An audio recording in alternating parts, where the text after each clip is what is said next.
এআইতে পৃথিবীর সবচেয়ে বিখ্যাত ইউনিভার্সিটি কোনগুলো? কারণ ফিউচার জব পুরাটাই কিন্তু এআই এর দিকে চলে যাচ্ছে। আপনি যদি ফিউচারে জব করার চিন্তা করেন, আপনাকে এআইতে যত বেশি জব অপরচুনিটি ক্রিয়েট হবে, এটা পৃথিবীর আর কোনো ইন্ডাস্ট্রিতে ক্রিয়েট হবে না। It's very simple and straight forward.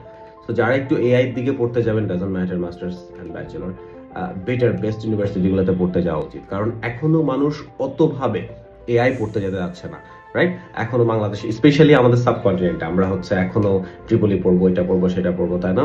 আমরা তো কম্পিউটার ইঞ্জিনিয়ারিং পড়বো, ডাক্তারি পড়বো, but AI that is already dominating the market, already dominating whole world. সেটা নিয়ে হয়তো একটু র্যাঙ্কিংটা জানাটা খুব জরুরি। এখানে সবচেয়ে মজার একটা ব্যাপার আছে যে হার্ভার্ড এবং হচ্ছে অক্সফোর্ড, আমি একটু দেখে বলি, হার্ভার্ড এবং অক্সফোর্ড হচ্ছে 10-এর বাইরে। এখানে হার্ভার্ড হচ্ছে 12 নম্বরে আছে, তারপরে অক্সফোর্ড হচ্ছে 17 নম্বরে আছে, এবং এটা করা হয়েছে লাস্ট ইয়ারে, সরি 2020 থেকে 2024 পর্যন্ত, যারা হচ্ছে অ্যাটলিস্ট 100টা সায়েন্টিফিক রিসার্চ পাবলিশ করতে পেরেছে। এটা শুধুমাত্র তাদেরকে নিয়ে করা হয়েছে। তার মানে দেখেন, বাংলাদেশে কোনো কিন্তু পাবলিক রিসার্চ নাই, তাই না? কোনো রিসার্চ পাবলিকেশন তো পরে, কোনো পাবলিক প্রপারলি ইউনিভার্সিটিতে কোনো রিসার্চ নাই। ডোমিনেট কারা করতেছে? ডোমিনেট করতেছে মেইনলি হচ্ছে দেখা যাচ্ছে চায়না। আমি একটু আপনাকে ইউনিভার্সিটিগুলোর ইমেজগুলো দেখাবো, আপনাদের দেখবেন ভালো লাগবে। একদম ফার্স্ট যেটা, এটা হচ্ছে Singapore. This university looks amazing, isn't it? দেখেন, এরকম একটা ইউনিভার্সিটিতে আপনি পড়তেছেন। সেকেন্ডে হচ্ছে সিংগুয়া ইউনিভার্সিটি, এটা হচ্ছে চায়নাতে। দিস ইজ ট্রেডিশনাল ভ্যালুজ একটা ইউনিভার্সিটি বলা যায়। কানাডাতে ইউনিভার্সিটি অফ টরন্টো মোটামুটি সবাই জানেন।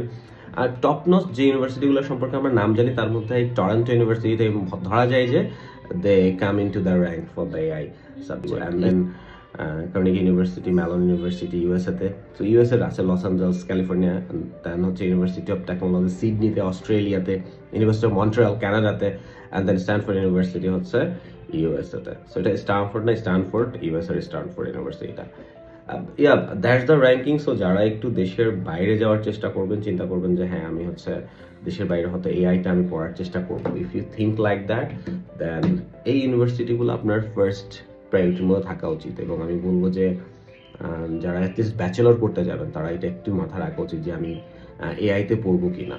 Because you know that next generations, next, আপনাকে চিন্তা করতে হবে যে 2028 সালে কি হচ্ছে, এটা না। বিকজ আপনাকে চিন্তা করতে 2032 সালে কি হবে, 33 সালে কি হবে, আপনি তখন কতটা রেডি হবেন, তখন আপনার কোন স্কিলগুলো আছে যেটা আপনি ওই ওয়ার্ল্ডে, 2032 সালের ওয়ার্ল্ডে আপনি কাজে লাগাতে পারবেন। আমি যখন আমার পড়াশোনা শুরু করি ব্যাচেলরে, তখন আমি ট্রিপলি পড়ি। এখন কথা হচ্ছে যে 2025 সালে এসে কি, 26 সালে এসে কি ট্রিপলির মূল্যায়ন নাই? আছে। But my career in a way, দেখা যাচ্ছে যে আমি যদি তখন বুঝতে পারতাম, তখন হয়তো আমি হয়তো অন্য কোনো সেগমেন্ট নিয়ে চিন্তা করতাম। So whenever you are choosing a subject, you should choose like not what is happening right now, it's rather like what will gonna happen after 8 years, 10 years later on. তখন আপনার এই স্কিলগুলো কতটা আপনাকে কাজে দিবে। So yeah, that should be the choosing area. এবং আমি এটাকে অনেক বেশি হাইলি রেট করি if you really want to go.